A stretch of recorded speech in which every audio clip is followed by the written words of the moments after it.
Yan share enra Akwatia constituency. Enye constituency a NPP betumi akasa ye omodia. Enye constituency a NDC nso betumi akasa ye omodia. Between 2000 to 2000 and make us a 12 ekodi hanu be 2 terms ana bedia 2 terms no. The last 8 years na de metumi akasa omumu bia ntimi nka asa ene dia. And ye call election so ayana vote margin no very close. Ediana mutimi upon range na mutimi hunu say ebekọ hard this time. Now ebanisa tell us all about Akwatia when it comes to this analytics ne analysis amoye na wadarma for your room. That's me chair with you for your boy. Akwatia yako ho. Mimi mantie eko Akwatia. Yako 21 constituencies of Akwatia ni mimi ono mutu aba eko di nkomo.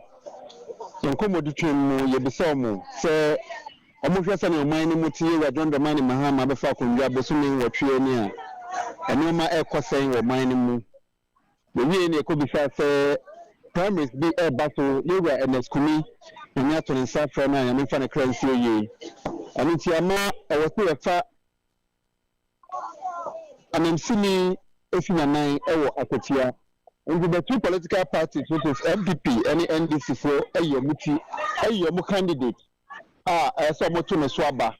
Jomufa candidate, Amuna, Amade, Akwatia, Akunyani, Eshan and Sa, and Nima Bekoye, Amakwatia, and Numona, Yaya and Pence and Pensamino. The Akwatia for Kacha and Mr.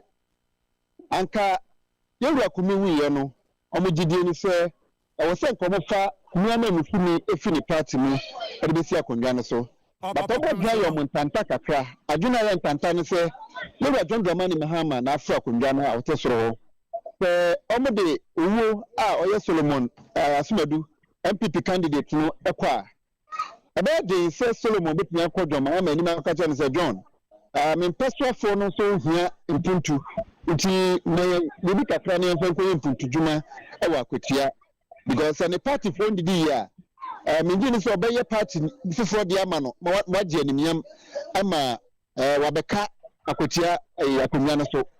And I remember here say, Omode, Don Mahama, Nipa, Ebeko, Sanya, Obetia, Papa, and Papa, and Papa say, Ega, and Rasu Semenso, says, Mikrum, into Pony, points no Kakrama, and I'm something because it's a Mikrum. Did you say, wow, Bana, Baba, Nanso, because I said, Michela. Is the so be Yaman done, Ubiba Eba the catcher of Kenya be Yaman. And in the market here for original Soka say, Abanon Batuno, they are planning on developmental projects as soon as Batuaba, NT Ambatrama, Yura, lawyer, Bedu.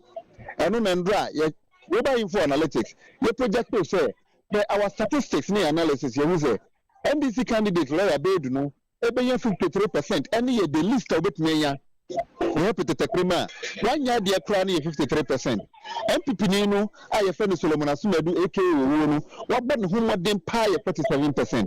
But Kunuko next year, no, now you're a lawyer Bedu, and 54, and you're Asumadu, and 44. And to your share, not to say, somebody a little Ghana for Kutogan, Atom, Ajana 1, Ajana 2, little forecaster, too sure that the Amagana for no trading.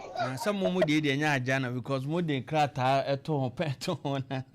Some of your praying, Sisiako Facebook, almost praying Ajana 1, Ajana 2, almost say the way to me a predicted, and so Ruby a way to not predictable the Coronada. Opemsuo. Question here to us, maybe say because more your research, and share. Said na man for Akwatia anka umbenya anka NS Kumi afrimu o MPP nke mpe obi obetena na kunya so nanso omu susu se na John Dramani Mahama ne NDC na wo so nti omu koto ama Bedu Bernard Bedu a mu fi se ja okone papa na ase anti se obi a wo sum abonten abafie ho ugidi se incumbency sa ban bitiso no ayana etimi influence by elections ana Ejina abani ni ye bia odi atoto akwan mu so ene na betumi influence by election because you already see was not as abra na MPP nete so ye ko by election MPP ye puntuduma bia betumi e was not still omudi nkugo wo ase not no na ye nioma ba ku mienu bi e na timamfo no hwe so asa na matumi ato aba by election ye hwe Akwatia man mu a me ama ko ho be ye mpennan e wa batwe we ya ho de wa Akwatia fu ho ne se omo kwan ni enye papa anti na omudidie ni se nka MPP aban omo asom no ama no abedi aman no so no anka na se omo ye adwuma bi ma omo anye ndimia anfa na timamfo beti wase a wo na wote so na mbeto aba ma as parliamentary candidate abra ye by election no ya ho kaka bi a wodi candidate atugwa ama timamfo na hu se asese na benten ye de ade na ebeboa yen nti nyese wote akonja so no se by election dey we say win because I think not didn't happen this way nti Akwatia happens ye dia John Dramani Mahama asha say ye no na bsha Akwatia fo kutupa ama mutu abama lawyer bedo. Sir, Yan Shed and John Dramani Mahama, but I think he just about 8 months down into his administration. But 2029 Henry Yadom Boachu, I don't know, man, so said 2020, no, Henry Yadom Boachu NDC, and it's a bit more Quambia Anya, and the Sanke free one, NST crowd, the makers of Antracunia Sumpo. A dear Quan, no more who no cofa, nay NDC one. Enti omunya NDC mugidi sa muni NDC fo be fa akonya kakrai ye hwe ni nkeka ho a wo manga na mu a ye dollar fem ye petrol fem o hwe Akwatia man so a endo na abana sha ase no before days to the time abana be sha ase no omo kwan minor rates bi e wo ba bi na afidie kan ya che drip machines so buso a ebe adwuma e ma nkofo hu se sabia omo se bibi ase nti se nneema ya John Dramani Mahama ne acceptance rating could be 72% per our last research no and the Kenya Ghana for mamu se Akwatia for mamu se se de aba no se lawyer bedun sa me gidi se national cake na John Dramani epiche gakra ma constituency bia no omo so hu sabeka omo de na omo you mistake e de ma asumadu a ebeye rough taxes. Yanshe Asumadu a dodo na nso free say he's a philanthropist in nsamu ye oboa nipa sabi o ye so ba okra wi fo yi oboa me bia nya adwuma ne o maja wi nom ne ade oboa ma community no koso ne ade I mean so it was more about philanthropy versus incumbency amonfo no anhu saa kwan so ana me bisa se ene saa de ma no hia amonfo saa na minya amanfo ehia omo e wo kwan bi so but no more general development in general because Asumadu ne de no ye ne individualistic ono atene company no de enkofo mo Akwatia ye adwuma in favor sabe erema wo so nya bibi kakra to de ane adi but in general as a general you know omo hwe say sene be ye mpuntu Akwatia be fa ne ntuma pe Akwatia be fa ne ntuma pe fra enu nti no mo hwe ne from that angle. And it's a common individualistic. They told us point blank say they love Asumadu. They wish and come to Obama Asumadu. Asumadu is their guy. Even some of them told us the lawyer no money no.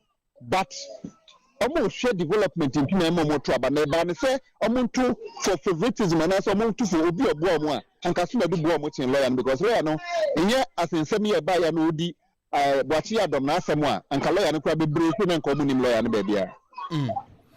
Yeah, so can we say now the Ghanaian voter is becoming more for a lack of better word, more wise when it comes to election because look at Enkanena, Yebeka we the boy when he say but no man who say you want a boy and the name mum wait an abide to so way now or advantage. Can we say now the Ghanaian voter is becoming more wiser or yabatu ya dinyan sato ho adwene to I start to say sir tabe income bejimi brema yetumika say I have a stronghold into media point chekura jinana me painting in party colors abenwi no sembre ne twem Ghana for develop it to a stage sabe if you mess up with Ghanaians they will show you the exit you show the cost the pain Ghana for with the MPP political party the omu fame and who aketia no mudi tiomo. And under no circumstance, Akwatia should turn green as of this time. It should still maintain blue. But Yahudia, na do dan kwakufu ado amambu e de Ghana for be fame no e da so ye Ghana for ya omo feel say oni Ghana for ndi ni yie nti na ma omo tua MPP for ka with that pain nti ya politics na ye be ka say asuma fi aminipa nti memfa ni kogina ye hwe bebi a wo Ashanti regional. It is the first time in history NDC atumi be sweep 7 seats from Ashanti regional NC da. If you send your money head down, you hear a Western regional. Look at the number of seats at NDC, SVP, Eastern region, NDC, EcoSVP seats. And you may be a city as you know, NDC Dano. The Ghana politicians will not graduate to an advanced level. Who do you imagine the Agra? Some of the committee show exit. Now, some of the pains are almost free say NPP, the almost firm, a business sense, and I'm what some of the pains, you know. Ghana for can was a major one was the economy. They had the belief say na do dan kwaku fuado na ban Kenofoyata and Dr. Mahmoud Baumia Obepra Konga, they could have done better with the economy. You were to force me by only Busumi or Chopinache of $1, they said the bottom, $1 Jenny Huenji. Na do dan kwa ban the in few or $20 IGP can went $20 and send the bottom. The toss be only said na sabi. Jumasem aya dadrin yesuku sem omo se adane crazy ye bu tot ntina Ghana fontine me bia se a MPP for ye eno na mo show mo exit imagine omo show ye no it is overwhelming. Yan hwe me hu ade bi se na okra oka no mo minor roles bi on man NDC frase ye I think few days to the election okra no bonus by Burmana, ye do Kwansoni. I don't know why they do this, but ye Kokuma Wuba election who be. I dare be chamia Kotoba Krani, you do Kwani at the end. Do you think that Sanyama wins so it me influence the outcome of the elections, Anna? It was a mistake on the part of NDC. Exactly. Because me no credit say memoir was, but me who the entire sometimes I find it insult. Say but to about fin and move anyway, but that's my opinion. But my main mount was all. It's a general opinion, it's not your opinion alone. Because you interview Binumu or some catcher and say almost true and person MPP 4 years idea because they feel say the dad or my dream or my trouble movie and my machines ready to call. And see, sometimes I don't see the reason why politicians can do that. If the thing can be done, it should be done earlier. You don't wait, say, move here, be binti, and I'm about. So it's a dangerous thing. The same thing happened in Asin North.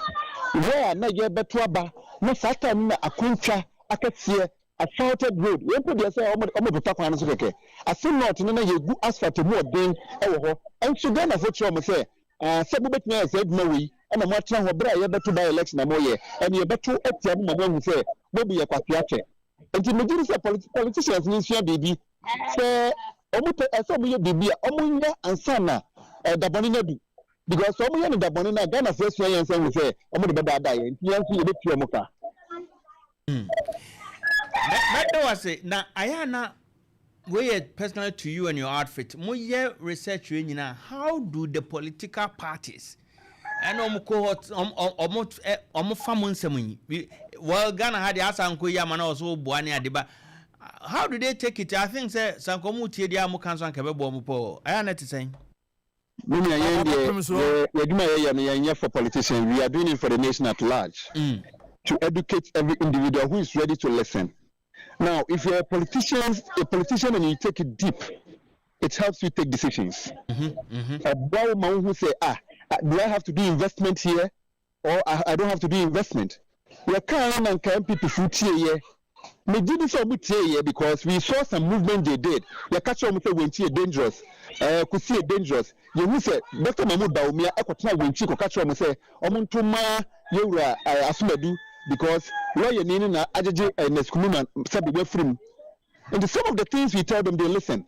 Some because it didn't go their way, they have to counter it with insult. So insult no the boy and say a say a thing. Ama you say Jumana say because you are here. We are always ready for every criticism. Individuals are ready to word, and we are ready to serve the country very well and to the highest degree. You think certain comments by Dr. Mahmoud Baumia and people like his caliber didn't help NPP? Officer, Omonsam can be a more NPP ana. A campaign. And automatically assembly of Becano, a young crofo, a be you know, say, baby. And indirectly, some people were not happy with that comment. Others were good to go. It's never fun to say a blow but a coin business amboa.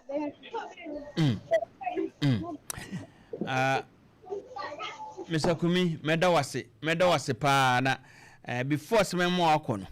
Say ye kwako to abase by election aya na bebe na free say by election there oh abano kra ya to awie kra ye hu de ko oni akro no service wo free ma yenye most of the times aya na turn out near very low but when it comes to Akwatia and more elections, especially this one, the turnout was high.